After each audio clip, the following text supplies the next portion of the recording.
جب دریائے دجلہ میں پانی آیا، اس شہزادی نے مختلف سادات کی خواب میں آ کے آواز دی، میری قبر کا تعویذ بدلو، میری قبر کے قریب پانی پہنچ گیا اور میں پیاسے کی بیٹی ہوں،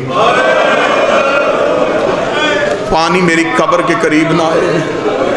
کہا جاتا ہے جب مختلف سادات کو یہی خواب آیا، بسم اللہ تشریف لیں، بسم اللہ آ جائیں، مختلف سادات کو خواب آیا تو انہوں نے کہا پھر کوئی نہ کوئی تو وجہ ہوگی۔